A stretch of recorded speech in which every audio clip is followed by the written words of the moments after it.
बहुत अरसे पहले की बात है। उत्तर प्रदेश में एक छोटा सा गांव हुआ करता था। वहीं पर विशाल नामक एक बालक अपने माता पिता के साथ निवास करता था। विशाल के माता पिता अब अधेड़ अवस्था में पहुंच चुके थे। उसके पिता लकवे की बीमारी से ग्रसित थे, जो हमेशा चारपाई पर ही पड़े रहते थे। विशाल स्वभाव से अत्यंत सरल और शर्मीला लड़का था। उसने आज तक किसी भी स्त्री या अपनी उम्र की किसी भी लड़की से आंख मिलाकर बात नहीं की थी। जब भी कोई उससे कुछ पूछता, वह सिर झुकाए ही जवाब देता और फिर तुरंत आगे बढ़ जाता था। गांव के लोग उसे भोला भाला और सीधा सादा मानते थे, लेकिन उसके हमउम्र लड़के उसे अक्सर मजाक का पात्र बनाते। वे उसे पागल पागल कहकर चिढ़ाते रहते, लेकिन विशाल को इन बातों से कोई फर्क नहीं पड़ता था। वह अपने काम में ही मस्त रहने वाला व्यक्ति था। वहीं उसकी मां अब बुजुर्ग होने लगी थी और उसके पिता की स्थिति भी लकवे के कारण और बिगड़ती जा रही थी। विशाल के पास करीब 3 बीघा जमीन थी, जो पिता पुत्र के जीवन यापन का एकमात्र साधन था। इसी जमीन से उगाई गई फसल से विशाल अपने परिवार का गुजारा करता था। एक दिन विशाल बहुत परेशान हो गया। वह अपने रिश्ते के चाचा से ट्रैक्टर मांगने गया था, ताकि वह अपने खेत की जुताई कर सके और उसमें कुछ फसल बो सके। परंतु उसके चाचा ने ट्रैक्टर देने से इनकार कर दिया। उन्होंने कहा, जब मेरा काम हो जाएगा तब देखेंगे। ये सुनकर विशाल बहुत उदास हो गया और निराश मन से वहां से लौट आया। उसे गुस्सा भी आ रहा था और अपनी बेबसी पर खींच भी हो रही थी। फिर उसने अपने खेत में जाकर खुद ही फावड़ा उठाया और सोचने लगा, मेहनत तो करनी ही पड़ेगी, चाहे जैसे भी हो। उसने एक पुराने पीपल के पेड़ के नीचे फावड़ा चलाना शुरू किया। पहली ही चोट से जमीन के नीचे से एक सीसी फूटी और उसमें से एक विशालकाय जिन्न हंसता हुआ प्रकट हुआ। ये देख विशाल थर थर कांपने लगा और उसके पैरों तले जमीन खिसक गई। वो वहीं जड़वत खड़ा रह गया। जिन्न ने विशाल से कहा, तूने मुझे इस सीसी से मुक्त किया है, इसलिए अब मैं तेरा गुलाम हूं। जो भी आदेश देगा मैं उसे पूरा करूंगा। बता, मैं क्या करूं? विशाल ने हाथ जोड़कर नम्रता से कहा, मुझे छोड़ दो और यहां से चले जाओ। इस पर जिन्न ने कहा, मैं तुझे नहीं छोड़ सकता, पर अगर तू कहता है तो मैं यहां से चला जाता हूं। लेकिन याद रखना, मैं तुझे कभी नहीं छोड़ सकता, क्योंकि मुझे ये श्राप मिला हुआ है। इसीलिए मैं तुझे यह चेतावनी दे रहा हूं कि मैं फिर कभी लौट आऊंगा। विशाल ने सोचा और कहा, ठीक है, तुम यहां से जाओ। और फिर जिन्न वहां से गायब हो गया। विशाल खेत से सीधे घर की ओर दौड़ता हुआ चला आया, लेकिन उसने अपनी मां को इस घटना के बारे में कुछ भी नहीं बताया। उसे डर था कि मां को बताने से वो भी घबरा जाएंगी। रात होने पर उसकी मां ने कहा, विशाल, भूख लगी है, आकर रोटी खा ले। लेकिन विशाल ने जवाब दिया, मां, आज भूख नहीं है। बेचारे विशाल को भूख कहां से लगती, जब उसने जिन्न का दीदार कर लिया था। रात में जब विशाल सोने की तैयारी कर रहा था, तो अचानक वही जिन्न छोटे से रूप में उसके सामने फिर आ गया और बोला, क्या खाओगे? मैं तुम्हें वही लाकर दूंगा। विशाल ने झल्लाकर कहा, तुम फिर आ गए? मुझे कुछ नहीं चाहिए। जिन्न ने फिर भी जिद पकड़ ली, जो भी चाहिए मैं वही लाकर दूंगा। कहो, क्या चाहिए? विशाल ने चिढ़ते हुए कहा, ठीक है, तो मुझे लड्डू और खीर चाहिए। विशाल ने सोचा, देखते हैं कैसे लाकर देता है, कम से कम कुछ वक्त के लिए तो चला ही जाएगा। लेकिन जिन्न ने तुरंत हवा में एक इशारा किया और लड्डू और खीर हाजिर हो गए। शुद्ध घी के बने लड्डू और खीर। विशाल आश्चर्यचकित रह गया। उसने खीर का स्वाद लिया और लड्डुओं का आनंद लिया। फिर उसके मन में जिन्न से बात करने की इच्छा भी जाग उठी। उसने पूछा, तुम मुझे ही क्यों मिले हो? जिन्न ने उत्तर दिया, मुझे जिसने कैद किया था उसने ये बताया था कि मैं सिर्फ उसी के हाथ से मुक्त हो सकता हूं, जिसने कभी किसी लड़की या औरत को बुरी नजर से नहीं देखा हो, जिसने कभी मदिरा को हाथ नहीं लगाया हो, जो शुद्ध शाकाहारी हो और अपने बाप की इकलौती संतान हो। तुम में ये सारी खूबियां है, इसलिए मैं तुम्हारे सामने प्रकट हुआ हूं। जब तुमने वहां फावड़ा चलाना शुरू किया तो वो सीसी टूट गई और मैं आजाद हो गया। विशाल ने पूछा, तुम्हें किसने कैद किया था? जिन्न ने बताया, मैं 1200 साल पुराना जिन्न हूं। मुझे राजा तेजाजी ने कैद किया था। मैं उनके पिता की दौलत का चौकीदार था। राजा तेजाजी के पिता के पास बेहिसाब दौलत थी, जिसकी रक्षा के लिए उन्होंने मुझे नियुक्त किया था। एक माने हुए पीर ने अपनी विद्या से मुझे सिद्ध किया और दौलत की रक्षा का जिम्मा सौंपा। जिन्न ने आगे कहा, समय के साथ राजा तेजाजी के पिता बुजुर्ग हो गए और उन्होंने दौलत के बारे में अपने बेटे को बताया। एक दिन राजा तेजाजी अपने बुजुर्ग सेनापति के साथ उस दौलत को देखने आए। दौलत तक पहुंचने का रास्ता एक पहाड़ी से होकर जाता था, जो गुफाओं और भूल भुलैया से भरा हुआ था। राजा तेजाजी और सेनापति ने मुझे बुलाया। जिन्न, दरवाजा खोल दो। मैंने दरवाजा खोल दिया और उन्होंने वह बेहिसाब दौलत देखी। इतने सारे बेशकीमती हीरे, जवाहरात, सोने के आभूषण देखकर तेजाजी बेहोश हो गए। सेनापति ने उन्हें होश में लाया और मुझे आज्ञा दी कि मैं अब तेजाजी के आदेश का भी पालन करूं। महल लौटते समय सेनापति की मृत्यु हो गई। तेजाजी रास्ता भटक गए और एक दिन बाद मुख्य गुफा तक पहुंच पाए। थकान और प्यास से व्याकुल उन्होंने मुझे दरवाजा खोलने का आदेश दिया। मैंने दरवाजा खोला और उन्हें महल तक पहुंचाया। इस तरह जिन्न ने विशाल को अपनी कहानी सुनाई और बताया कि क्यों वह अब विशाल का गुलाम है। महाराज ने अपने पिताजी को पूरी कहानी बताई तो उन्हें बहुत दुख हुआ कि उनके भरोसेमंद सेनापति की मृत्यु हो गई है। वे अपने पुराने साथी को याद करते हुए दुखी हो गए। सेनापति के दाह संस्कार के बाद जल्द ही महाराज तेजाजी के पिताजी का भी स्वर्गवास हो गया। तेजाजी की शादी उसी राज्य में तय हो गई थी जहां उनके पिताजी का संबंध जुड़ा हुआ था और उनकी शादी एक बेहद सुंदर और बहादुर युवती से हुई। राजा और रानी दोनों ही अपने वैवाहिक जीवन का आनंद उठा रहे थे और खुश थे। एक दिन राजा और रानी के बीच किसी बात को लेकर बहस छिड़ गई। दोनों एक दूसरे से अपनी अपनी संपत्ति की शान में बात करने लगे।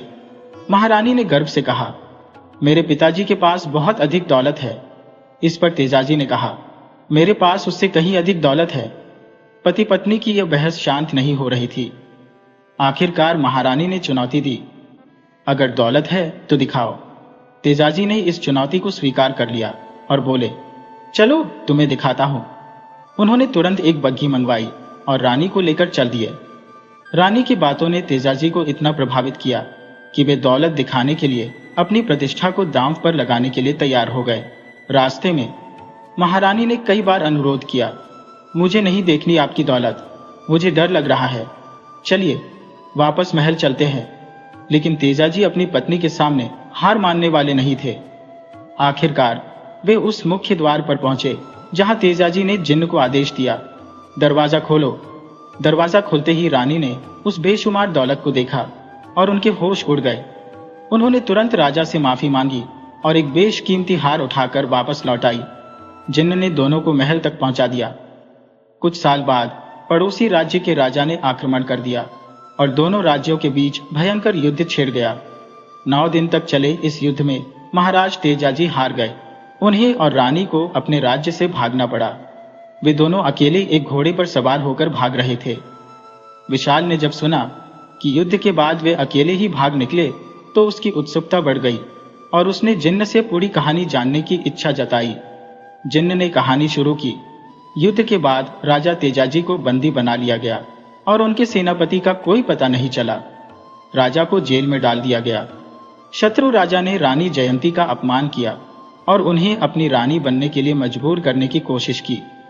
रानी जयंती ने अपने पति को बचाने के लिए हर संभव प्रयास किया और एक दिन उन्होंने शत्रु राजा से कहा, मुझे अपने पति से एकांत में मिलने की अनुमति दे। मैं उनसे स्वयं आदेश लूंगी कि क्या मुझे आपकी रानी बनना चाहिए। शत्रु राजा ने सोचा, अगर ये मुझे स्वीकार कर लेती हैं तो ठीक है, वरना मैं दोनों को खत्म कर दूंगा। अगले दिन राजा तेजाजी और रानी जयंती को एकांत में मिलने दिया गया। रानी जयंती अपने राजा से मिलकर फूट फूट कर रोई और जैसे ही उन्होंने खंजर उठाकर खुद को मारने की कोशिश की, राजा तेजाजी ने उनका हाथ पकड़ लिया और कहा, रानी, ये तुम क्या करने जा रही हो? क्या तुम्हें पता है कि इस कमरे में एक गुप्त दरवाजा है जो सीधे राज्य के बाहर निकलता है?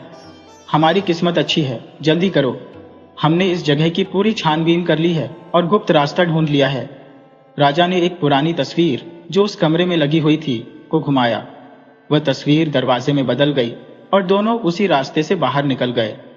थोड़ी देर बाद जब शत्रु राजा के सैनिक वहां पहुंचे तो वे दोनों कहीं नहीं मिले। रानी जयंती और राजा तेजाजी ने उस खजाने का उपयोग करने का फैसला किया जिसे उनके पिताजी ने मुसीबत के समय के लिए सुरक्षित रखा था। लेकिन जेल में रहने से उनकी हालत खराब हो गई थी और उन्हें भूख प्यास से व्याकुल होने के कारण नक्शा भी भूल गया था। रानी की तबीयत भी बिगड़ने लगी। रानी जयंती को मन ही मन ग्लानि होने लगी।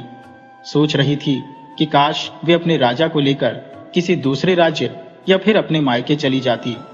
ऐसा करने से आज की इस दुविधा से बच जाती।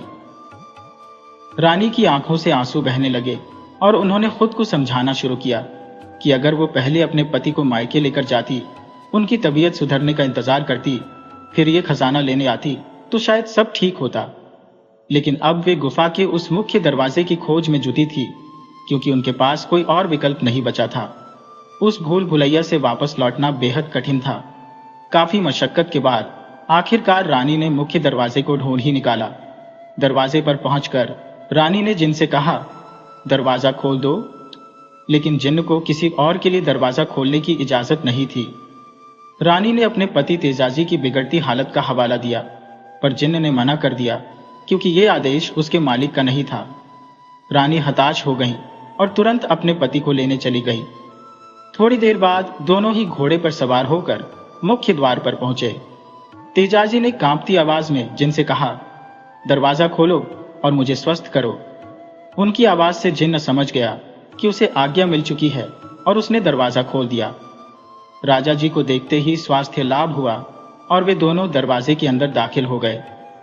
जैसे ही दरवाजा खुला, उन्होंने देखा कि वहां कोई खजाना नहीं था, सिर्फ खाली तांबे की हांडी थी और बाकी सब बक्से भी खाली थे। राजा तेजाजी और रानी जयंती स्तब्ध रह गए। क्या यह खजाना गायब हो गया था या फिर राजा तेजाजी का दिमाग भ्रमित हो गया था? राजा ने सारे वाक्य को याद किया लेकिन कुछ समझ नहीं आया। रानी ने भी हार नहीं मानी और वे दोनों वहीं खड़े रह गए जैसे कि सदमे में हो। अंततः राजा समझ गए कि ये सब उनके सेनापति का किया धरा है। वह जिन्न के पास गए और सच्चाई जानने की कोशिश की। जिन्न ने बताया कि वर्षों बीत गए पर आज तक किसी नए शादीशुदा जोड़े को इस तरह हारते हुए उसने नहीं देखा था। रानी जयंती की आंखों में आंसू थे जो बाहर तक नहीं बह पाए। रानी अपने आप को दोष देने लगी और जमीन पर बैठ गई। वे सोच रही थी कि उनकी शादी राजा तेजाजी से हुई थी, पर अब सब कुछ बर्बाद हो चुका है। उनकी दौलत भी अब उनके पास नहीं है। रानी की आंखों में करुणा और दुख के आंसू थे। राजा तेजाजी ने रानी को सांत्वना दी और कहा, रानी, जो होना था वो हो गया। मुझे कोई दौलत नहीं चाहिए। मेरा खजाना तो तुम हो। तुम मेरे साथ रहो, बस इतना ही काफी है। उनकी बातों ने रानी को और अधिक भावुक कर दिया और वे राजा से लिपट कर रोने लगी। राजा ने भी अपने आंसू छुपाए नहीं। राजा तेजाजी को एहसास हुआ कि भले ही उनकी सारी संपत्ति चली गई हो, पर उनके पास एक सच्चा जीवन साथी है जो किसी भी ऐश्वर्य से अधिक मूल्यवान है। उन्होंने कहा, रानी, तुम्हारे साथ होने से ही मैं इस जीवन के संघर्षों का सामना कर सकता हूं। अगर तुम मेरे साथ रहोगी तो मैं फिर से अपने राज्य का निर्माण कर लूंगा, लेकिन इस वक्त मेरे पास तुम्हें देने के लिए कोई सुख सुविधा नहीं है। जिन्न की भावनाओं को देखकर विकास ने सोचा कि उसका ध्यान कहीं और लगाया जाए।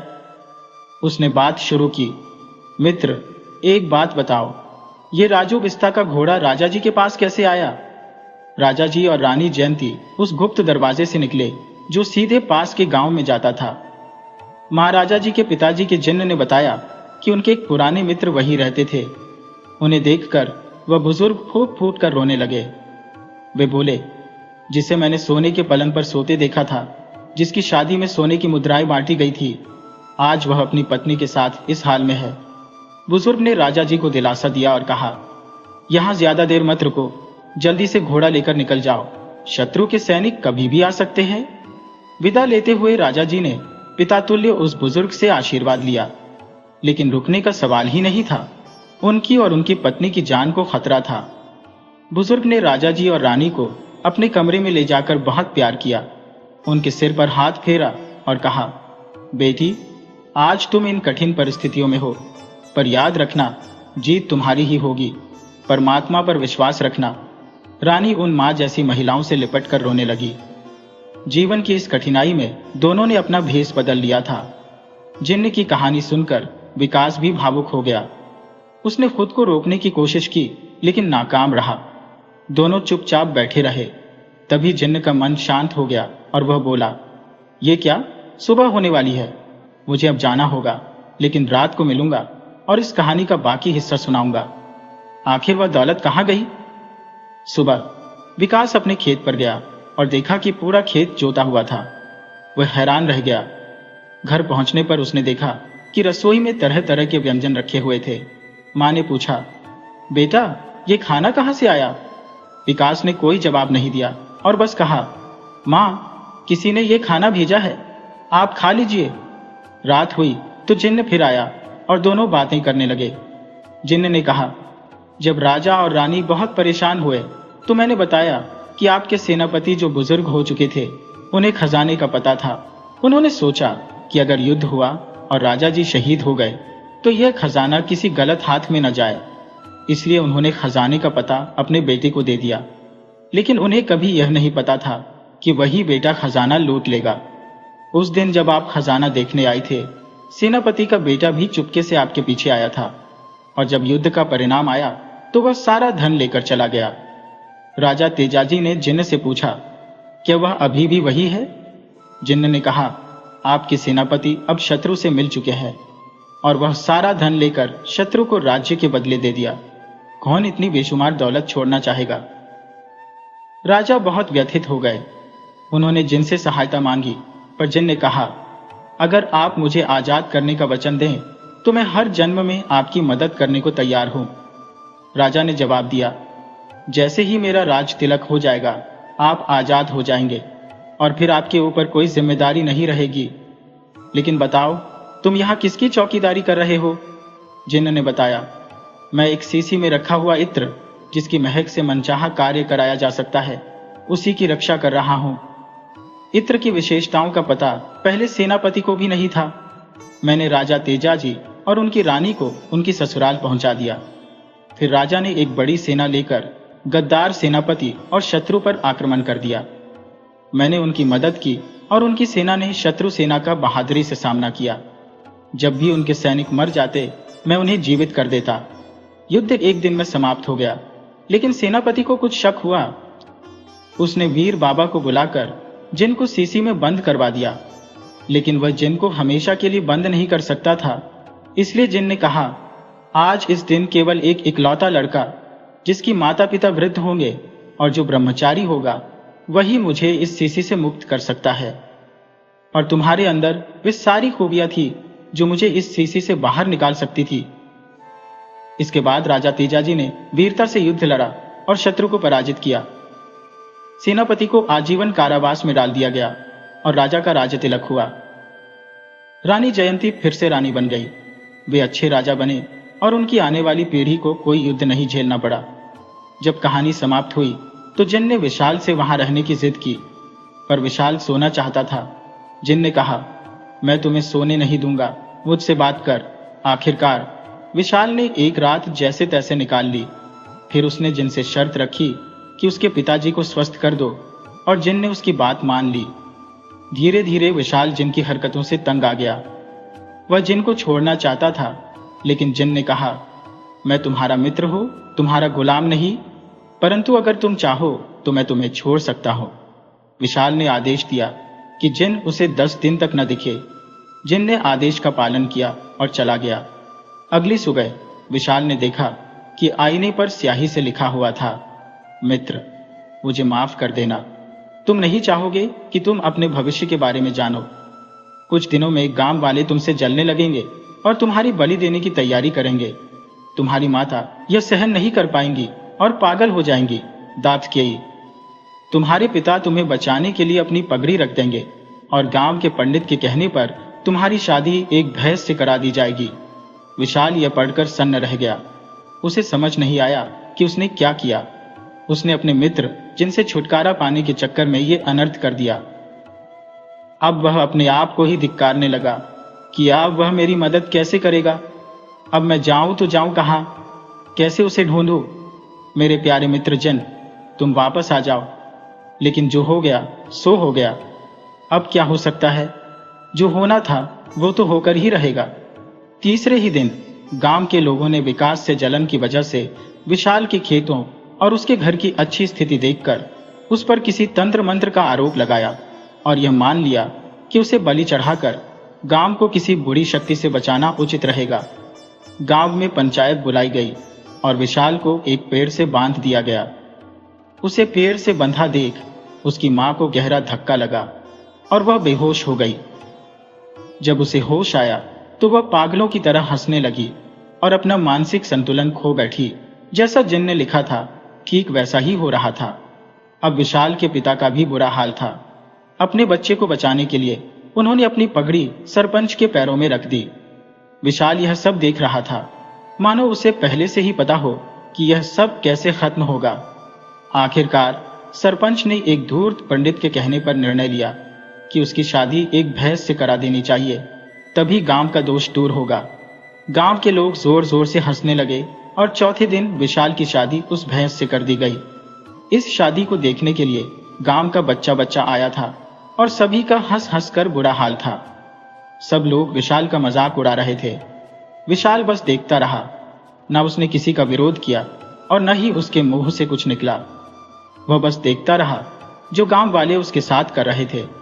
आखिर पूरी कहानी तो उसे पता ही थी। जब हम अपने अंदर के जिन्न रूपी हिम्मत और आत्मविश्वास को अपने से दूर कर देते हैं तो हमारे साथ भी वही होता है जो विशाल के साथ हुआ। लोग हमें नीचा दिखाते हैं और हम बस देखते रह जाते हैं। इसलिए हमें कभी भी हिम्मत और आत्मविश्वास को अपने से दूर नहीं करना चाहिए। विशाल के पिताजी दुख के समुद्र में डूब गए थे। आखिर क्यों नहीं डूबते। उनके इकलौते बेटी की शादी एक भैंस से हो गई थी। उनके दिल पर क्या बीती होगी। जब बात सहन करने की सीमा से बाहर हो गई तो माँ बाप ने 5वें दिन विशाल और उस भैंस को लेकर गांव छोड़ने का निर्णय कर लिया। करीब 2 दिन चलने के बाद वे एक अज्ञात जगह पर पहुंच गए। विशाल को जो भी रूखा सूखा खाना मिलता वही मिल बांट कर खाते और एक झोपड़ी बना ली। पहाड़ी पर बनी उस झोपड़ी में विशाल का परिवार रहने लगा। विशाल पास के गांव में मजदूरी करता और उन्हीं पैसों से उनका गुजारा होता। अब 10 दिन बीत चुके थे। एक सुबह जब विशाल उठा तो उसने सामने एक बेहद सुंदर और लंबी स्त्री को खड़ा पाया। उसके बाल कमर तक लहराते थे। वह लाल साड़ी पहने थी, हाथों में लाल चूड़ियां और सोने का मंगलसूत्र पहने हुए थी। वह विशाल के सामने खड़ी थी और उसके आदेश का इंतजार कर रही थी। विशाल उसे देखकर हैरान रह गया और घबराकर पूछा, आप कौन है? वह स्त्री बोली, मैं तुम्हारी पत्नी हूं। विशाल ने आश्चर्य से कहा, लेकिन मेरी शादी तो एक भैंस से हुई है। उस स्त्री ने सहज भाव से उत्तर दिया, मैं वही भैंस हूं जो अब एक स्त्री बन गई हो। तभी उसका मित्र जिन प्रकट हो गया। विशाल जिन के पैरों में गिर पड़ा और रोते हुए बोला, अब तुम मुझे छोड़कर कहीं मत जाना मित्र। जिन ने उसे उठाकर कहा, मैं तब तक तुम्हारे साथ रहूंगा जब तक तुम मुझे अपने पास रखना चाहोगे। इस बीच विशाल की झोपड़ी एक शानदार बंगले में बदल गई। उसकी मां ठीक हो चुकी थी और पिता भी खुश थे। विशाल ने अपने माता पिता की मुलाकात भी जिन्न से करवाई और चारों रात भर जिन्न की कहानियां सुनते रहे। माँ बाप अपने बच्चों को जन्म देते हैं, उनका पालन पोषण करते हैं और फिर एक दिन वही बच्चा उनसे दूर जाने की कोशिश करता है। हम भी चाहते हैं कि हम स्वतंत्र हो जाए, जो मन में आए वही करें। उसी प्रकार मोहिनी, जो पहले भैंस थी, अब एक सुंदर स्त्री बन गई थी और विशाल की पत्नी बन चुकी थी। लेकिन अब वह चाहने लगी थी कि जिन विशाल से दूर चला जाए और वे दोनों पति पत्नी साथ रहे। जिन विशाल को रात भर सोने नहीं देता था। मोहिनी ने विशाल से बात की और विशाल भी उसके प्रेम जाल में फंसकर जिन्न से बोला, अब तुम मुझसे आजाद होने का उपाय बताओ ताकि मैं तुम्हें आजाद कर सकूं। जिन्न विशाल की मनस्थिति को समझ गया और बोला, मुझे वह इत्र चाहिए जो राजा तेजाजी के खजाने में दफन है। विशाल ने कहा, क्या बात कर रहे हो? वह इत्र तुम्हें अब मैं कहां से लाकर दूंगा? इतने साल बीत गए हैं, ये मेरे बस का नहीं है। जिन्न ने जवाब दिया, विशाल, तुम्हें यह करना ही होगा। सिर्फ तुम ही वो इत्र मुझे लाकर दे सकते हो। विशाल हंसते हुए बोला, अरे यार, तुम खुद जाकर क्यों नहीं ले आते? तुम तो आजाद हो जाओगे। मैं तुम्हें आजाद करता हूं। अब मेरी तरफ से तुम फ्री हो। जिन्न मुस्कुराते हुए बोला, अब तुम्हारे हुक्म का कोई असर नहीं होगा। मैं उस इत्र का सुराग नहीं ढूंढ सकता। मैं वहां तक नहीं पहुंच सकता, लेकिन तुम उसे ला सकते हो। वह इत्र तेजाजी के महल में कहीं छुपा है, जो अब खंडहर बन चुका है। मैं तुम्हें वहां तक ले जाऊंगा और तुम इत्र ढूंढकर मुझे दे देना। तब मैं हमेशा के लिए चला जाऊंगा। विशाल चौंक कर बोला, तो फिर तुमने पहले क्यों नहीं बताया? जब तुम उस गुफा में इत्र की रखवाली कर रहे थे, तब क्यों नहीं लिया? जिन्न ने समझाया, तुम्ही को वह इत्र मुझे अपने हाथों से देना होगा।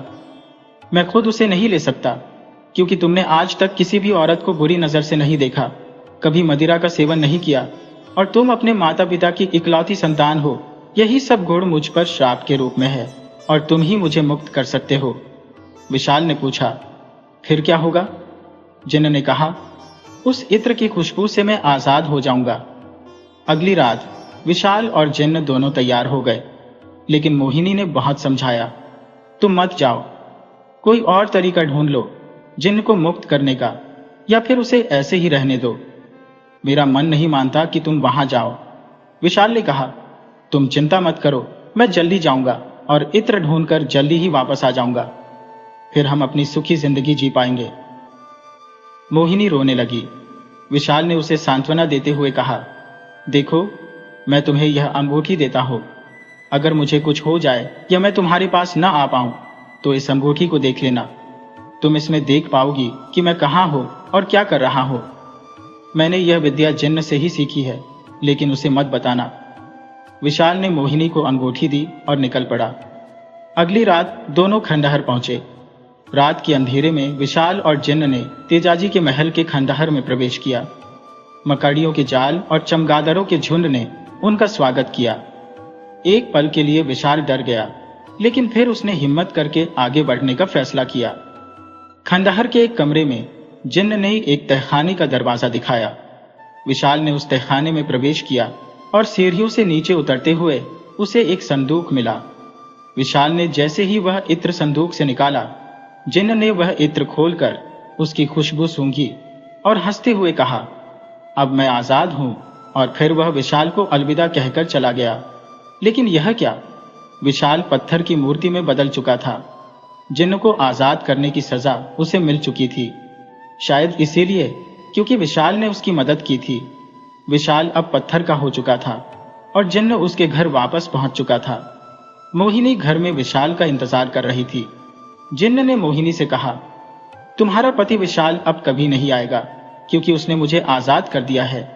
अब मेरी शक्ति 2 दिन बाद समाप्त हो जाएगी और सब कुछ फिर से वैसा ही हो जाएगा जैसा पहले था। तुम उसी रूप में लौट जाओगी जिसमें पहले थी, एक भैंस। विशाल के माता पिता भी पहले जैसी स्थिति में लौट आएंगे। यह कहकर जिन्न वहां से चला गया। मोहिनी यह सुनकर सुन्न रह गई। इससे पहले कि वह जिन्न के पैरों में गिरकर मिन्नतें करती, जिन्न वहां से गायब हो चुका था। अब मोहिनी के मन में द्वंद्व मच गया। उसे समझ नहीं आ रहा था कि क्या करे।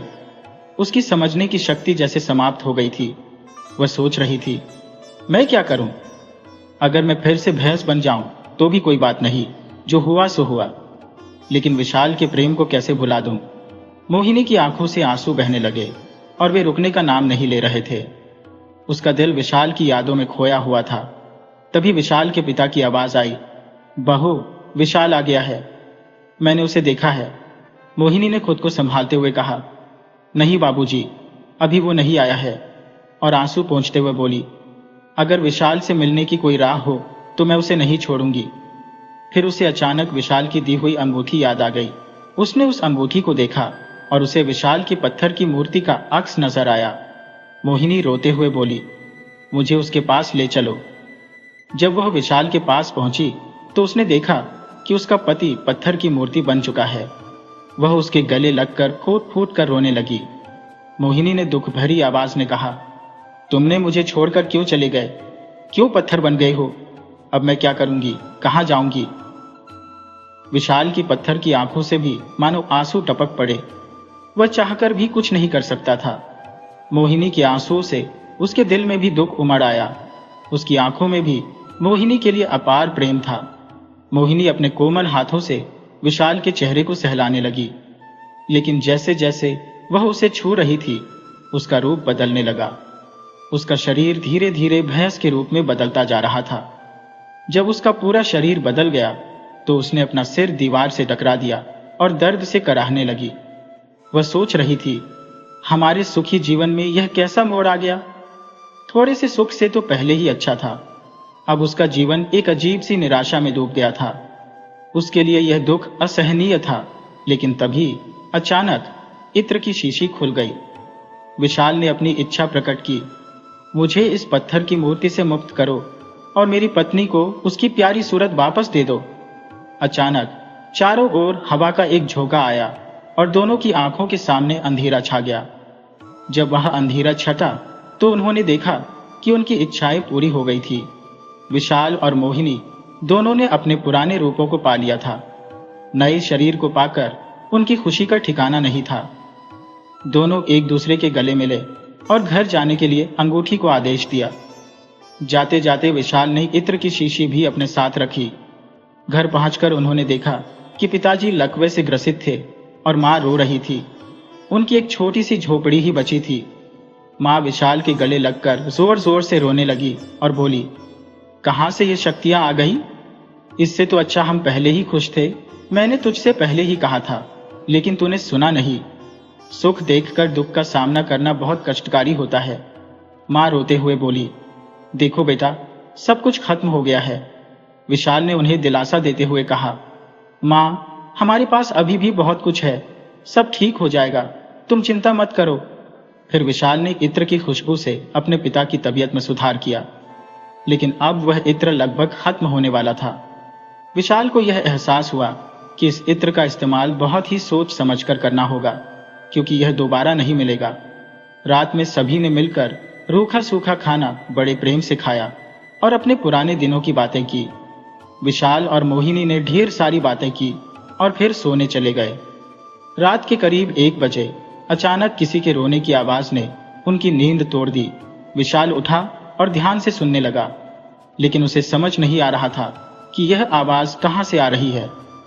यह आवाज उसे जानी पहचानी लग रही थी, लेकिन वह पहचान नहीं पा रहा था कि यह किसकी है। उसने मोहिनी को उठाना उचित नहीं समझा और खुद ही बाहर निकलकर उस आवाज का पीछा करने लगा। विशाल दिशाहीन आवाज का पीछा करता रहा, लेकिन उसे कोई सुराग नहीं मिला। वह वापस आकर सो गया, लेकिन उसके मन में वह आवाज गूंजती रही। सुबह हुई। विशाल ने मोहिनी से पूछा, क्या तुमने रात में किसी के रोने की आवाज सुनी? मोहिनी ने कहा, नहीं, मैंने तो कुछ नहीं सुना। आपने कुछ सुना क्या? विशाल ने बात को टालते हुए कहा, नहीं, कुछ खास नहीं। दिन भर की बातचीत के बाद शाम को विशाल घर आया। मोहिनी ने खाना बनाया, लेकिन विशाल के कानों में अब भी वह रोने की आवाज गूंज रही थी। रात होते ही फिर वही आवाज सुनाई देने लगी। विशाल अचानक उठा, जैसे किसी ने उसके गाल पर थप्पड़ मार दिया हो। वह सोचने लगा, यह आवाज कहां से आ रही है और मुझे ही क्यों सुनाई दे रही है। उसने सोचा कि इत्र का सहारा लिया जाए, लेकिन यह छोटी बात के लिए इत्र का इस्तेमाल करना ठीक नहीं था। फिर उसने अंगूठी को आदेश दिया कि उसे बताया जाए कि यह आवाज कहां से आ रही है। अंगूठी ने उसे एक अजीब जगह दिखाई। वह जगह सुनसान थी। चारों ओर सूखे पेड़ थे और पेड़ों पर सूखी बेलें लटक रही थी। यह जगह बिल्कुल अजनबी थी, कुछ अनजान सा माहौल था। विशाल ने सोचा कि रात में वहां जाकर देखा जाए। उसने मोहिनी को कुछ नहीं बताया और अकेले ही निकल पड़ा। वहां जाकर उसने कुछ क्रियाएं और तंत्र मंत्र किए, जिन्हें उसने पहले सीखा था। हर रात वह मोहिनी को छोड़कर जाने लगा। मोहिनी उससे नाराज होने लगी और बोली, तुम हर रात कहां जाते हो? पहले तो जिन था, अब तो चैन से मेरे साथ रहो। फिर क्यों इस जीवन से मुक्ति पाई? विशाल ने उसे तसल्ली दी और जाने लगा। 5 दिन बीत गए। आखिरकार उसने कुछ जादुई शक्तियां हासिल कर ली, जो उसकी अंगूठी की शक्तियों को और बढ़ा रही थी। अब विशाल ने सोचा कि इतनी मेहनत का कुछ तो नतीजा निकलना चाहिए, लेकिन वह अनमना सा महसूस करने लगा। मोहिनी ने आखिरकार उससे पूछा, मैं अब तुम्हारी संगिनी हो, मुझे हर बात बतानी चाहिए। आखिर क्या माजरा है? विशाल ने सब कुछ बताया कि कैसे उसे किसी के रोने की आवाज सुनाई देती है, लेकिन तुम्हें वह सुनाई नहीं देती। उसी को जानने के लिए वह पिछले 5 दिनों से भटक रहा है, लेकिन आज वह इसका पता लगाकर ही रहेगा। रात को दोनों सोने चले गए, लेकिन विशाल को उस आवाज का इंतजार था। अब उसके पास शक्ति थी, उसने कुछ न कुछ तो हासिल कर ही लिया था। अब उसे यह जानना था कि खाने की आवाज आखिर आ कहां से रही है। मोदी ने विकास से कहा, विशाल से कह देना कि अगर मैं सो जाऊं तो मुझे जगा देना। मैं भी देखना चाहती हूं कि आखिर कौन है जो ऐसे रो रहा है। अंगूठी धीरे धीरे उसका चेहरा साफ करने लगी और उसे देखकर दोनों के होश उड़ गए। अरे ये तो जिन्न है, क्या यह जिन्न रो रहा है? विशाल जागते हुए रात का 1 बजने तक रुक गया और आरंभ में वह करुण रुदन सुनता रहा। विशाल ने जल्दी से मोहिनी को उठाया और दोनों ने अंगूठी को आदेश देकर उसमें देखा कि यह कौन है। जैसे ही उन्होंने देखा, उन्हें जिन्न रोता हुआ दिखाई दिया।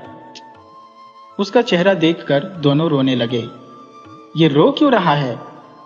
इसका कारण भी तो पता होना चाहिए, मोहिनी ने कहा।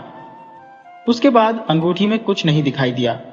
दोनों सारी रात बैठे यही सोचते रहे कि जिन्न के रोने का आखिर कारण क्या है।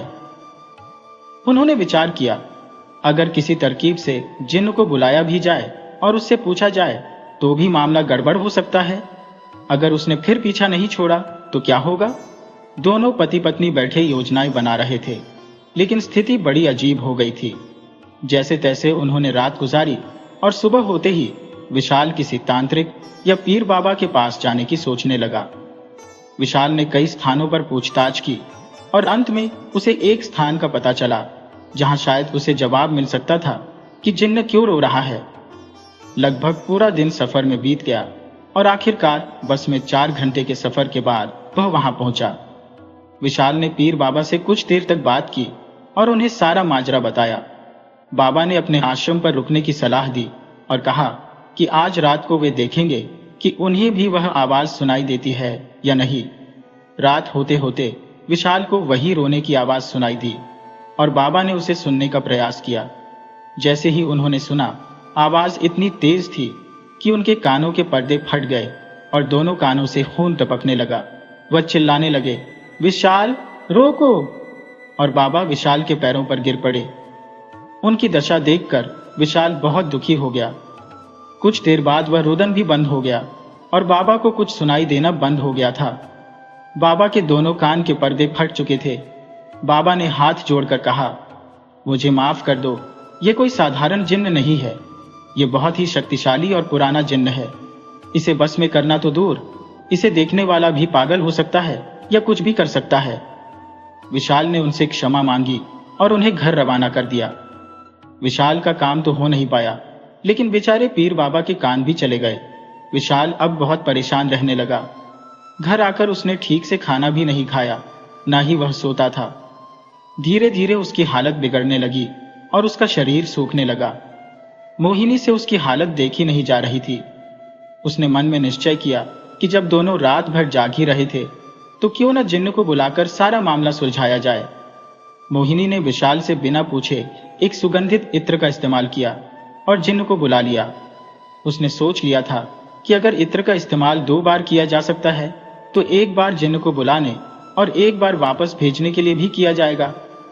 इत्र की महक चारों तरफ फैल गई और थोड़ी ही देर में जिन्न उनके सामने प्रकट हो गया। जिन्न ने पूछा, मुझे क्यों बुलाया? विशाल रोते हुए बोला, तुम्हारा रोना मुझसे देखा नहीं गया इसलिए। और फिर जिन्न विशाल के गले से लिपट गया। मुझे भी तुम्हारी बहुत याद आ रही थी मित्र। दोनों ऐसे मिले जैसे कोई पुराने दोस्त मिलते हैं। जिन्न ने सबसे पहले विशाल को स्वादिष्ट भोजन लाकर खिलाया। फिर क्या था, मोहिनी, विशाल और जिन्न तीनों ने मिलकर खाना खाया और सारी रात बातें की।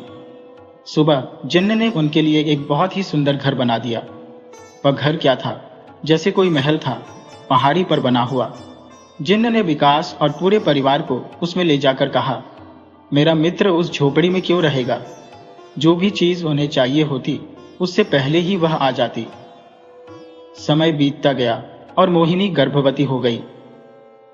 जिन्न बहुत खुश था, मगर मोहिनी के मन में एक सवाल बार बार उमड़ रहा था क्या उनकी आने वाली संतान जिन्न को देख पाएगी? क्या वो जिन्न के साथ एक दिन भी रह पाएगी? क्या ये सब सही होगा? मोहिनी ने विशाल से इस बारे में बात करनी शुरू कर दी। विशाल के मन में भी इस सवाल ने जगह बना ली थी। क्या उनकी संतान जिन्न के साथ रह पाएगी? एक दिन विशाल ने इस बात को छेड़ दिया और जिन्न से पूछा, जिन्न, हमें बताओ कि आखिर तुम क्यों रो रहे हो? जिन्न ने पहले तो बहुत मना किया, लेकिन जब विशाल ने उसे आदेश दिया तो वो मान गया और बताने लगा। उसने कहा, विशाल जी, आप राजा तेजाजी हैं और मोहिनी आपकी धर्मपत्नी रानी जयंती है। विशाल के पैरों तले जैसे जमीन खिसक गई और मोहिनी सुनकर स्तब्ध रह गई। जिन्न ने बताया कि राजा तेजाजी ने उसे अपना मित्र माना था और इसी मित्रता के लिए वो यहाँ आया था। मैंने तुम्हें राजा की कहानी इसलिए सुनाई ताकि तुम अपने पिछले जन्म के बारे में सब जान सको। जिन्न ने कहा, मैं तुम्हारी कोई भी मदद नहीं कर पा रहा था, इसलिए रोता था। मुझे राजा के प्रति आत्मीयता थी और उसी वादे के लिए मैं यहाँ आना चाहता था। विशाल ने सवाल किया, तुमने मुझे पहले यह बात क्यों नहीं बताई? जिन्न ने जवाब दिया, अगर पहले बता देता तो तुम्हारी मुझसे मिलने और मेरी कहानी सुनने की इच्छा इतनी प्रबल नहीं होती। और मैंने राजा से वादा किया था कि मैं उनके हर जन्म में उनकी मदद के लिए तैयार रहूंगा। विशाल को यह सुनकर बहुत खुशी हुई। समय बीतता गया और मोहिनी ने एक सुंदर बेटे को जन्म दिया, जिसका नाम वीर रखा गया। जिन्न के मन में यह बात घर कर गई कि शायद विशाल और मोहिनी अपने बच्चे की सुरक्षा को लेकर चिंतित है और उन्हें लगता है कि जिन्न के साथ रहना सही नहीं होगा। वीर जिन्न के साथ बहुत घुल मिल गया था और यह बात मोहिनी और विशाल को अच्छी नहीं लगती थी। फिर जिन्न ने वीर के सिर पर हाथ फेरा और उसे अपने आशीर्वाद के साथ कुछ जादुई शक्तियां प्रदान की। जिन्न ने विशाल से कहा, अब मैं एक बोतल में जा रहा हूं क्योंकि मुझे अपने लोक में अच्छा नहीं लगता। वहां भी मैं अकेला ही हूं, इसलिए यहां रहकर ही मैं तुम्हारी मदद कर सकता हूं। अगर मैं वहां चला गया तो तुम अगले जन्म में मुझे कभी नहीं भुला पाओगे। इस जन्म में तुम्हें मेरी कोई आवश्यकता नहीं है क्योंकि मैंने तुम्हारी जितनी मदद करनी थी कर दी है। अगर अगले जन्म में तुम्हें मेरी जरूरत पड़ेगी तो मैं उस बोतल से भी बाहर आ जाऊंगा। जिन्न ने दोनों को अलविदा कहा और बोतल में चला गया। विशाल धीरे धीरे बहुत बड़ा उद्योगपति बन गया और उसका नाम चारों ओर फैल गया। यह सब जिन्न की कृपा से हुआ। इस तरह जिन्न ने अपनी दोस्ती का फर्ज निभाया। अगर आप हमारे चैनल पर नए हैं तो कृपया हमारे चैनल को लाइक करें, सब्सक्राइब करें और शेयर करें।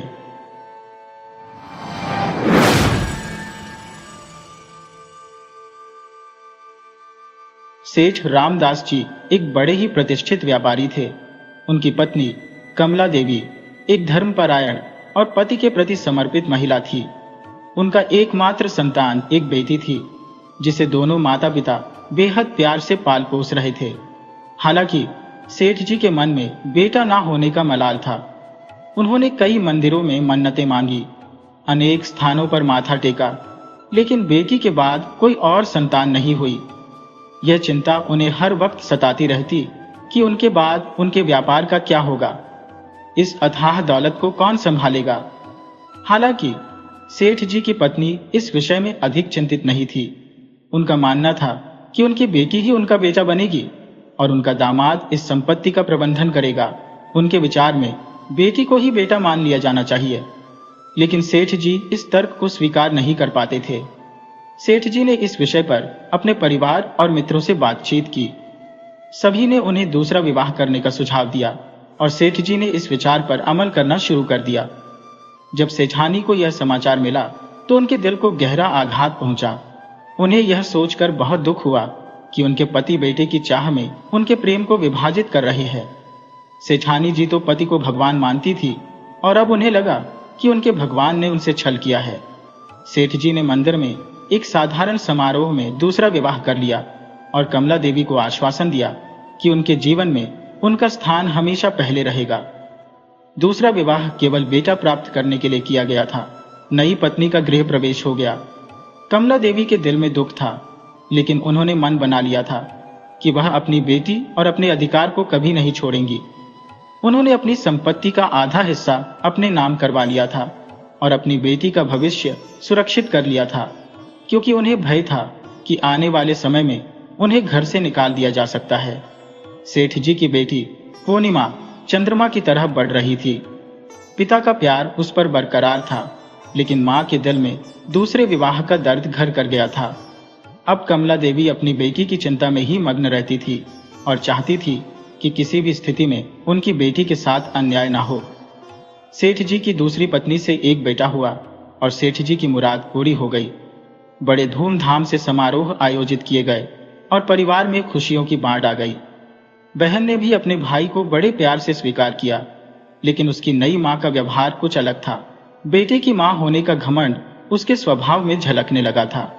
2 साल बाद सेठ जी की दूसरी पत्नी ने एक और बेटे को जन्म दिया। अब घर में 2 माताएं थीं, एक बेटों की मां और एक बेटी की मां। भारतीय समाज की विडंबना यही है कि यहाँ बेटे की मां को अधिक भाग्यशाली माना जाता है, लेकिन कमला देवी ने कभी खुद को कमतर नहीं समझा। वह अपनी बेटी को उनके बेटों से ऊपर मानती थी। उनकी बेटी पूर्णिमा भी बहुत ही विनम्र और धार्मिक विचारों वाली थी और अब कमला देवी को उसकी शादी की चिंता सताने लगी थी। एक दिन कमला देवी ने मौका पाकर सेठ जी से बात की और पूर्णिमा के विवाह के लिए लड़का ढूंढने की बात कही। सेठ जी भी अपनी बेटी से बहुत प्यार करते थे, लेकिन शादी की बात पर वे उदास हो गए। उन्हें बेटी की विदाई का ख्याल सताने लगा, लेकिन समाज के नियमों के अनुसार बेटी के लिए लड़के की तलाश शुरू हो गई। कई संपन्न घरानों में लड़के देखे गए, लेकिन कमला देवी किसी भी प्रस्ताव से संतुष्ट नहीं थी। फिर एक दिन उन्होंने एक लड़के को पसंद कर लिया। वह लड़का बैंक में अधिकारी था और वह बैंक भी कोई साधारण नहीं, बल्कि पूरे देश में एकमात्र रिजर्व बैंक था। कमला देवी को ऐसा ही दामाद चाहिए था। विवाह की तैयारियां धूमधाम से होने लगी। गहने, कपड़े, दान दहेज सब कुछ उत्कृष्ट था। सेठ रामदास की बिटिया के विवाह के चर्चे पूरे शहर में थे और इस प्रकार पूर्णिमा की विदाई धूमधाम से हो गई। सेठ जी अपनी बेटी को विदा करते हुए बहुत रोए, लेकिन कमला देवी बिल्कुल अकेली रह गई। वे अपने सौतन के बेटों को कभी अपना नहीं पाई थी। पूर्णिमा बहुत ही सुंदर और भोली भाली थी। जब वह अपने नए घर पहुंची तो वहां उसका बड़े सम्मान से स्वागत किया गया। उसका ससुराल एक भरा पूरा परिवार था जो संयुक्त रूप से रहता था और धन संपन्न भी था। उसकी सास विधवा थी, लेकिन बहुत ही प्रेम करने वाली महिला थी। उनके 4 पुत्र और 3 पुत्रियां थी और सभी बेटे सरकारी संस्थानों में अधिकारी थे। पूर्णिमा तीसरे नंबर के पुत्र श्रीकांत की पत्नी बनी। सबसे बड़े जेठ जी के यहाँ एक पुत्र और एक पुत्री थी। पूर्णिमा के विवाह के समय दूसरे जेठानी के यहाँ भी एक बेटी का जन्म हुआ था। पूर्णिमा का ससुराल गांव में रहता था, जहां उनकी जमीन, जायदाद और पशुधन भी था। घर में काम करने के लिए नौकर चाकर भी थे। जब पूर्णिमा का विवाह हुआ तो पूरे गांव में उसके दहेज की चर्चा थी। यह चर्चा गांव के डाकुओं तक भी पहुंची। उन दिनों डाकुओं का बड़ा आतंक था और लोग छतों पर मिर्च का पानी और पत्थर रखकर खुद को सुरक्षित रखने की कोशिश करते थे। एक रात डाकुओं ने पूर्णिमा के ससुराल को निशाना बनाया और घर के नीचे एक सुरंग खोदने लगे। तभी घर की औरतों को इसका आभास हो गया और उन्होंने शोर मचाकर पूरे गांव को जगा दिया। डाकुओं को अपनी जान बचाकर भागना पड़ा, लेकिन इस घटना के बाद परिवार में एक डर बैठ गया था, क्योंकि घर में सिर्फ महिलाएं और बच्चे ही रहते थे। डाकुओं की इस घटना से परिवार में खौफ पैदा हो गया। उन्होंने पुलिस को सूचना दी, लेकिन कोई स्थायी समाधान नहीं निकला। परिवार ने तय किया कि वे सब कुछ बेचकर महानगर में जाकर बस जाएं। इस बीच सेठ जी और कमला देवी अपनी बेटी के घर मिलने आए। वे अपने साथ बहुत सारे उपहार लाए थे, लेकिन बेटी के घर का पानी तक नहीं पीते थे, इसीलिए अपने लिए पानी और खाना भी अपने घर से ही लेकर आए थे। सेठ जी का मानना था कि बेटी के घर का पानी पीना भी नहीं चाहिए, क्योंकि उसे देने का धर्म होता है। बेटी के परिवार में कोई कमी नहीं थी और पूर्णिमा अपने परिवार के साथ खुश थी। सेठ जी और कमला देवी अपनी बेटी को खुश देखकर संतुष्ट थे, लेकिन अब वे नाना नानी बनने की चाह रखते थे। साल दर साल बीतते गए। परिवार में हर साल किसी न किसी के घर में बच्चा होता रहा। पूर्णिमा के देवर और देवरानी भी माता पिता बन गए थे। पूर्णिमा चाची, ताई और मामी बन गई थी, लेकिन मां बनने का सुख उसे नहीं मिला। हालांकि घर के सारे बच्चे उसी के साए में पल रहे थे। उनकी माताओं को तो पता ही नहीं चलता था कि बच्चे कहाँ हैं। पूर्णिमा उन सभी को बड़े प्यार से रखती थी। श्रीकांत और पूर्णिमा दोनों को बच्चों से बहुत लगाव था। छुट्टियों में वे सारे बच्चों को घुमाने ले जाते और उनके लिए सुंदर सुंदर खिलौने लाते। नंदा के बच्चे छुट्टियों में आते तो बस श्रीकांत मामा और पूर्णिमा मामी की ही तारीफ करते। पूर्णिमा बहुत धार्मिक प्रकृति की थी। वह धार्मिक स्थलों पर जाती थी, चाहे वह मंदिर हो, गुरुद्वारा या चर्च। उसने हर जगह मन्नतें मांगी थी। महीने के आधे से ज्यादा दिनों में उसका उपवास रहता था। उसे इस बात की चिंता रहती थी कि वह अपने पति को संतान सुख नहीं दे पा रही थी।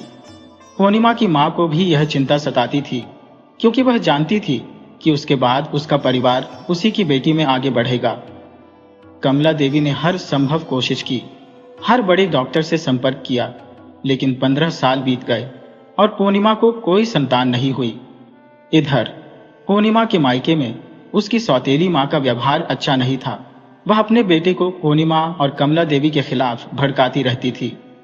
कमला देवी ने अपनी संपत्ति का बड़ा हिस्सा अपनी बेटी के नाम करवा लिया था और यही उसकी सौतेली मां की जलन का कारण था।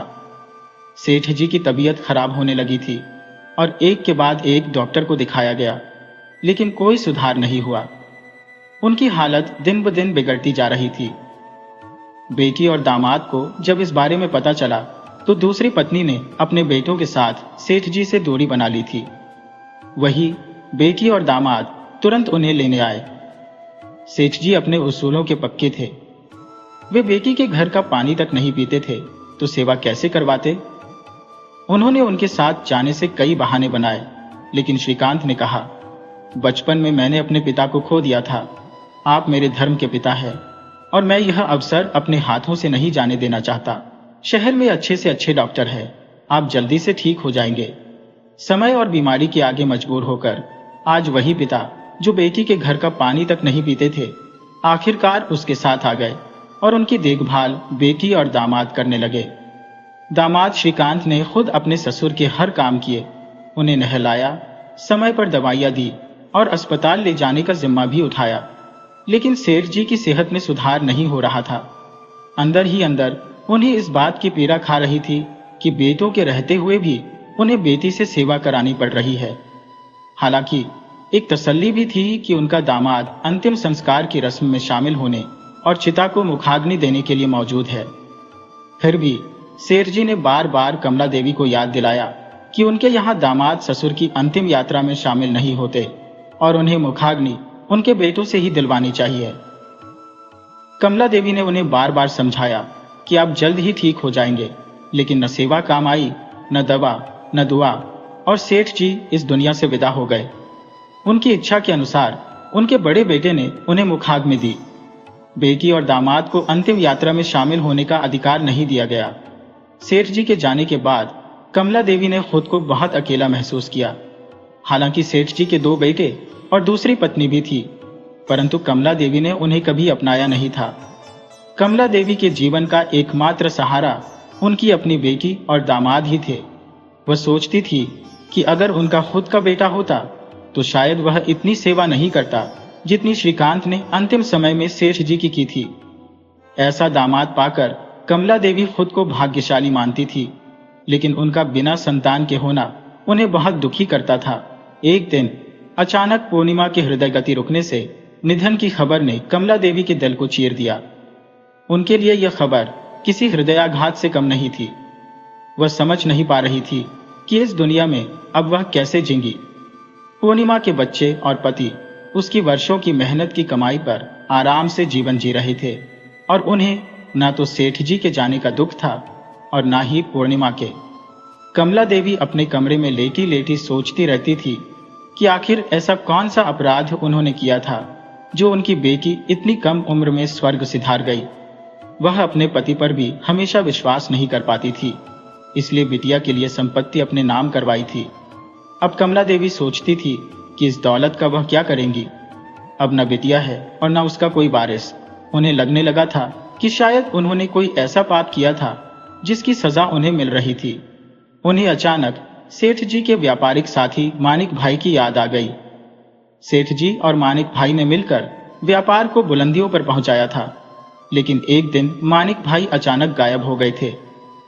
कमला देवी ने व्यापार में कभी रुचि नहीं ली, लेकिन अब उन्हें मानिक भाई की याद आ रही थी। कमला देवी ने मानिक भाई के बारे में जानकारी जुटानी शुरू की और जो बातें पता चली उन्हें जानकर वह अपराध बोध से भर उठी। पता चला कि मानिक भाई एक बार यात्रा पर गए थे और दुर्घटना में उनका पूरा परिवार खत्म हो गया था। उस समय सेठ जी अपने बेटे के जन्म की खुशी में मग्न थे और उन्होंने मानिक भाई के बारे में जानने की कोशिश भी नहीं की थी। कमला देवी को अब समझ में आ गया था कि उनकी जिंदगी में यह दुख क्यों आया। मानिक भाई के हिस्से का भी अधिकार उनके आश्रितों को दिया जाना चाहिए था। सेठ जी यह समझ बैठे थे कि मानिक भाई का कोई आश्रित नहीं बचा है, लेकिन ऐसा नहीं था। कमला देवी ने पता किया कि मानिक भाई की एक बेटी बच गई थी जो अनाथों की तरह पली बढ़ी थी।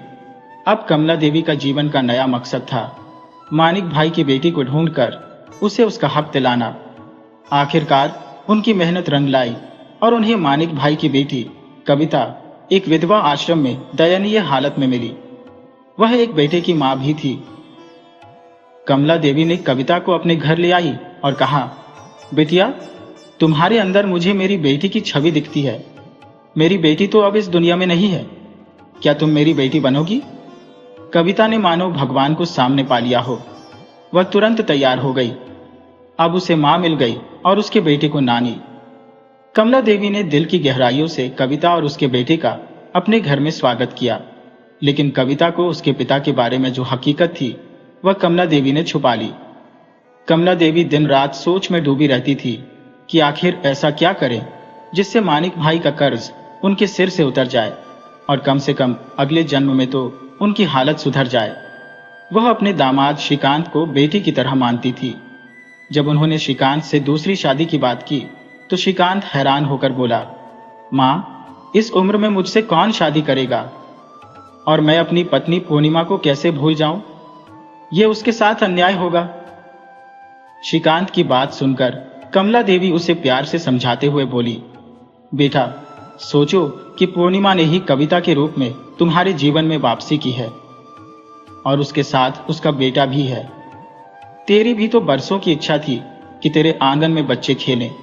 मैं फिर से अपनी बेटी का कन्यादान करना चाहती हूं। कविता को मनाने में कमला देवी को ज्यादा मशक्कत नहीं करनी पड़ी। कविता को तो लगने लगा कि उसका भाग्य अब चमकने वाला है। वह सोचने लगी कि शायद खुद भगवान उसकी मदद के लिए धरती पर आ गए हैं। शुभ मुहूर्त देखकर कमला देवी ने श्रीकांत और कविता का विवाह करवा दिया। श्रीकांत ने कविता का नाम बदलकर पूर्णिमा रख दिया और उसे इसी नाम से स्वीकार किया। एक बार फिर से श्रीकांत का सोना घर बन गया। कमला देवी ने कविता को बेटी के रूप में बहुत प्यार से अपनाया था। उन्होंने अपनी बेटी के सपने, उसका घर और उसकी सारी इच्छाएं कविता को सौंप दी।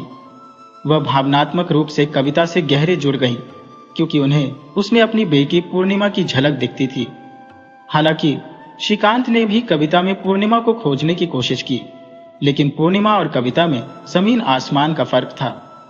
पूर्णिमा एक बहुत ही पवित्र और संस्कारी आत्मा थी, जबकि कविता के संस्कार और व्यवहार बिल्कुल विपरीत थे। वह बच्चों से नफरत करती थी और किसी से भी ठीक से पेश नहीं आती थी। श्रीकांत उसकी इस बेरुखी को समझाने की कोशिश करता, लेकिन वह असफल रहता। फिर भी उसने कविता के बेटे को अपना नाम दिया और उसे शहर के सबसे अच्छे स्कूल में दाखिला दिलवाया। उसने उसे हर वह सुविधा दी जो एक पिता अपने बेटे को देता है, लेकिन उसकी मां को इसकी ज्यादा चिंता नहीं थी। कमला देवी ने श्रीकांत को तसल्ली दी और कहा, बेटा, धीरे धीरे सब ठीक हो जाएगा। घर में बेटी नहीं थी, इसीलिए उसे ज्यादा नहीं पता। श्रीकांत भी यही सोचता और कविता के हर काम पर नजर रखता, उसे सिखाने की कोशिश करता। एक साल बाद श्रीकांत के घर में खुशियों की दस्तक हुई जब कविता ने एक बेटे को जन्म दिया। यह श्रीकांत के जीवन का सबसे खुशी का पल था और उसने इस खुशी का पूरा श्रेय कमला देवी को दिया।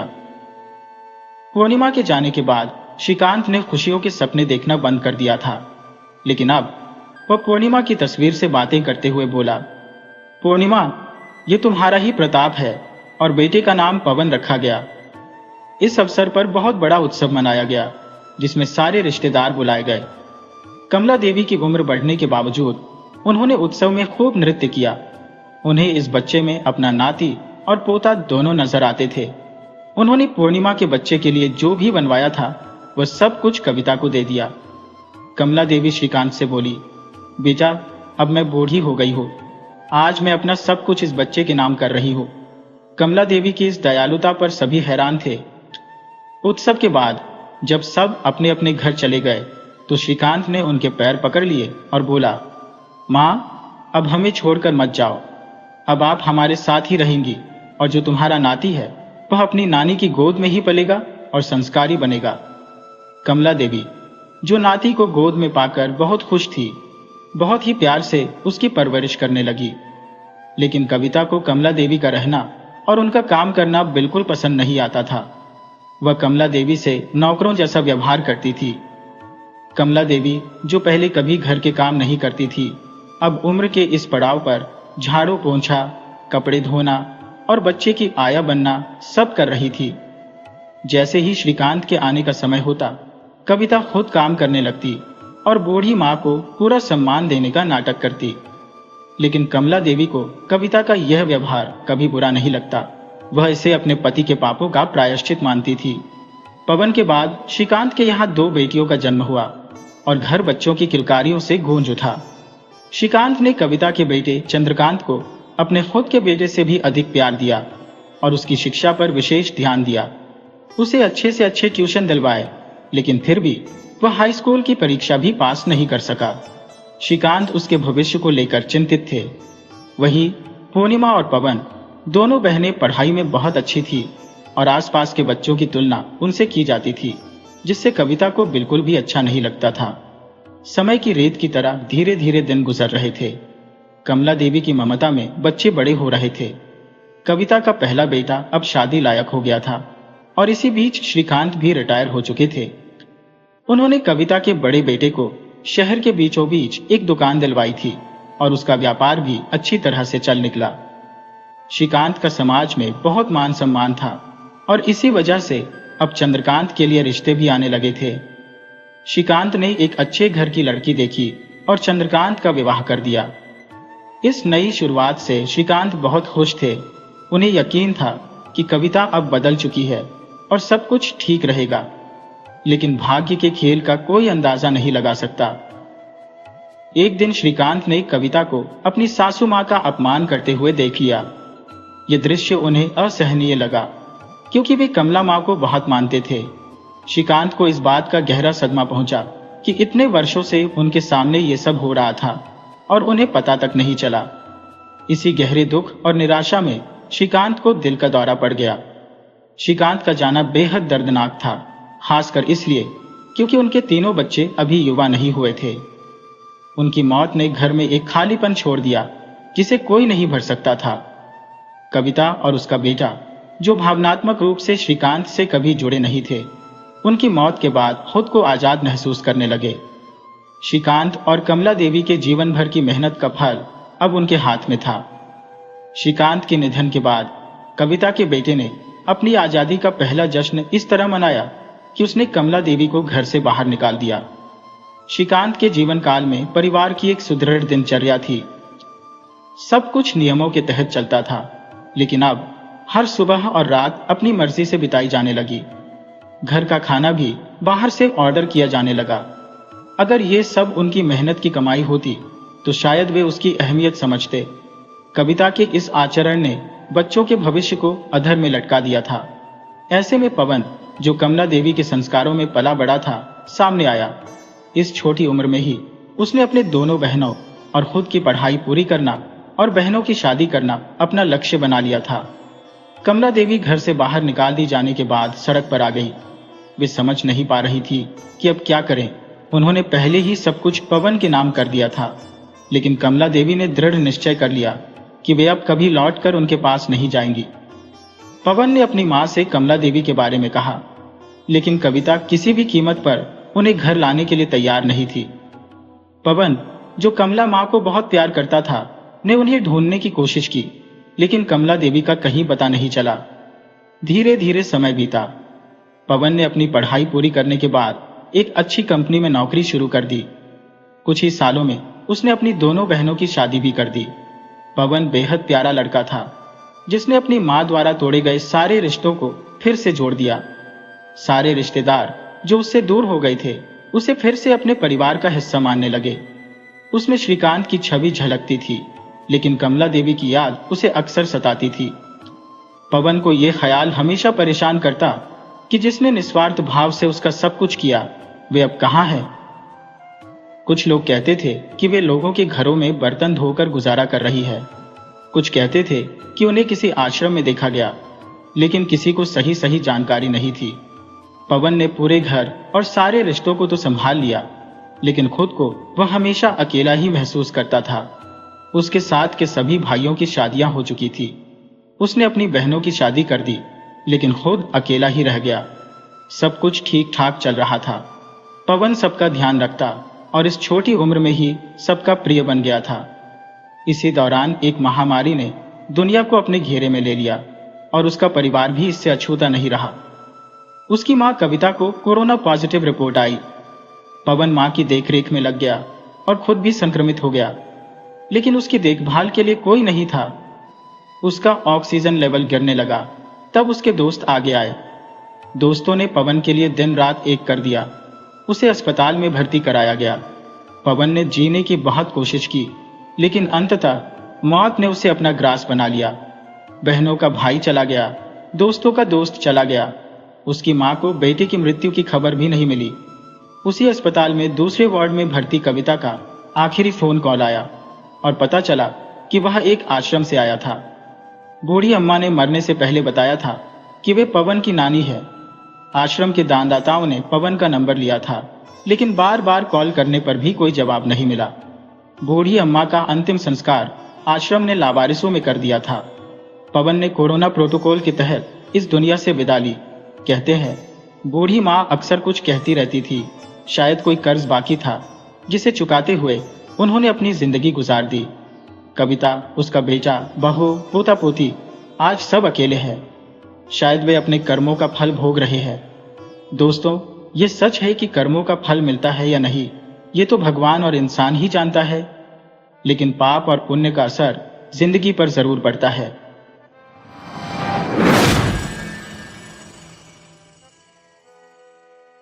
वीडियो अच्छी लगी हो तो इसे लाइक करें और ऐसी ही मज़ेदार कहानियों के लिए चैनल को सब्सक्राइब करें और बेल आइकन दबाएं। ज़्यादा से ज़्यादा अपने दोस्तों को शेयर करें। धन्यवाद।